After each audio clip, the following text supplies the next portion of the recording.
Terima kasih Anda masih bersama kami. Bagi Anda yang baru saja bergabung, kami hadirkan kembali 3 berita utama hari ini.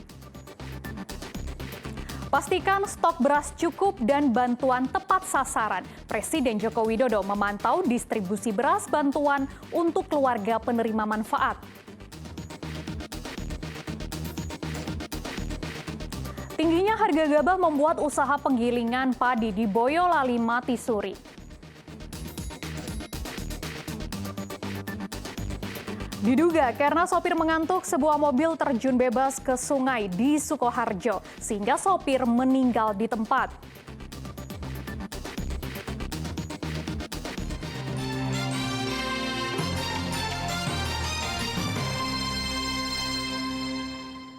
Seorang pengemudi tewas setelah mobil yang dikendarai terjun bebas ke sungai. Sebelumnya mobil menabrak pembatas jembatan di Desa Bakalan, Sukoharjo. Kecelakaan diduga disebabkan korban mengemudi dalam kondisi mengantuk. Kecelakaan tunggal terjadi di ruas jalan Desa Bakalan, Kecamatan Polokarto, Sukoharjo, Minggu pagi. Sebuah mobil terjun bebas ke sungai setelah sebelumnya menabrak pembatas jembatan. Petugas bersama warga langsung memberikan pertolongan dengan mengevakuasi korban. Sayang, korban meninggal lokasi akibat kerasnya benturan dengan badan mobil. Berdasarkan keterangan saksi, kecelakaan terjadi pada Minggu pagi. Diduga korban bernama Hadi Susanto asal Karanganyar mengemudi dalam kondisi mengantuk setelah melakukan perjalanan jauh dari arah Semarang. Terjadi laka tunggal, diduga korban mengantuk dari arah Karanganyar menuju ke Sukoharjo. Melalui pembatas jembatan, kemudian mobil masuk ke jurang kedalaman kurang lebih 15 meter. Jenazah korban dievakuasi ke Rumah Sakit Umum Daerah Sukoharjo, sementara mobil NAS dievakuasi menggunakan krain. Heri Prasetyo melaporkan dari Sukoharjo. Sebuah mobil yang terparkir di Kota Salatiga tiba-tiba terbakar pada Minggu siang. Kebakaran diduga karena powerbank pemilik mobil yang diletakkan di jok belakang dengan cuaca panas sehingga meledak dan membakar mobil. Mobil kebakar. Inilah detik-detik terbakarnya mobil sedan milik Raden Oni yang terbakar di halaman Wisma Tamu UKSW di Jalan Adi Sucipto, Kota Salatiga, Minggu siang. Kejadian bermula saat korban sedang mengikuti ibadah gereja dengan mobil yang diparkirkan di halaman. Selang 30 menit, mobil tiba-tiba terbakar dengan sumber api diduga berasal dari powerbank yang sudah menggembung dan terkena sinar matahari yang diletakkan pada jok belakang mobil. Tiupan angin membuat api cepat menyebar ke seluruh mobil hingga menyisakan kerangka mobil saja, bahkan sebelum mobil damkar tiba. Parkir, sekitar setengah jam, Pak. Iya. Berarti ini lagi ibadah ini atau sepeda apa? Lagi ibadah, barusan ibadah. Kan ibadahnya jam 10. Terus paling sekitar 15-an menit baru ibadah, terus ada Kalau untuk penyebab dugaan? Katanya powerbank ditaruh di belakang, Pak. Kan asapnya dari belakang katanya yang punya gitu. Powerbank Ya, powerbank di belakang, di jok belakang. Panas ya? Iya, kepanasan. Karena powerbanknya sudah melendung katanya, Pak. Api berhasil dipadamkan sekitar 30 menit dengan bantuan 2 mobil damkar. Tidak ada korban jiwa dalam kejadian ini, namun korban mengalami kerugian hingga puluhan juta rupiah. Yulianto melaporkan dari Salatiga.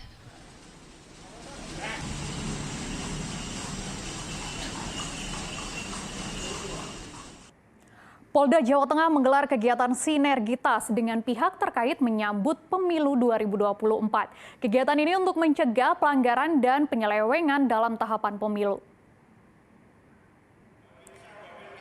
Sinergitas 6 pilar, yakni KPU, TNI, Polri, pemerintah, dan Bawaslu, berlangsung di Masjid Agung Jawa Tengah. Kegiatan melibatkan Babin Kaptipmas, Babisa, dan seluruh kepala desa. Pembekalan ini mengantisipasi konflik yang terjadi selama tahapan pemilu.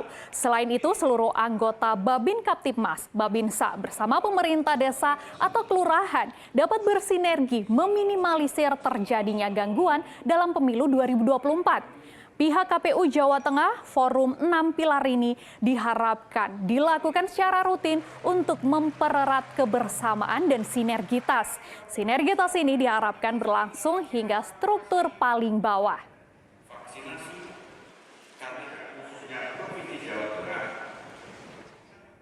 Acara Festival Payung Indonesia kembali digelar di Kota Solo. Ribuan payung tradisi tanah air serta kreasi para seniman dan pengrajin ditampilkan di Balai Kota Solo dan Pasar Gede selama 3 hari. Berbeda dari hari biasanya, ribuan payung memenuhi kawasan Balai Kota Solo yang ditampilkan dalam Festival Payung Indonesia ke-10. Beragam payung hasil karya seniman hingga payung khas daerah Nusantara ditampilkan pada festival ini. Motif flora dan fauna mendominasi kreasi payung kontemporer. Dengan kreasi unik dan indah, berbagai payung yang telah dilukis menarik perhatian warga untuk berkunjung dan melakukan sebuah foto. Ya, acaranya menarik minat ini, terus bisa mengeluarkan karya anak bangsa kan, ini lukisan warga-warga yang itu kreatif, biar kreativitasnya terlihat lah. Ya, menarik pokoknya acaranya. Apalagi buat anak-anak kecil ini sangat menarik sekali. Festival Payung menjadi ajang pelestarian budaya payung di tanah air, serta menarik perajin dan seniman dalam mengeksplorasi lukisan di atas payung. Karena kita menampilkan keragaman budaya payung di Indonesia, dan juga kita mengundang dari berbagai negara, terutama dari Thailand. Yang membedakan yang pasti bahwa tempatnya, kedua adalah kreativitas. Kita memang menampilkan payung-payung tradisi Nusantara, para pengrajin-pengrajin dan maestro, tapi kita juga menampilkan para kreator-kreator payung kontemporer maupun juga karya-karya yang dilahirkan dari semangat kreativitas mereka. Dengan digelarnya Festival Payung Indonesia, diharapkan dapat menggeliatkan ekonomi kreatif di Kota Solo. Heri Prasetyo melaporkan dari Solo.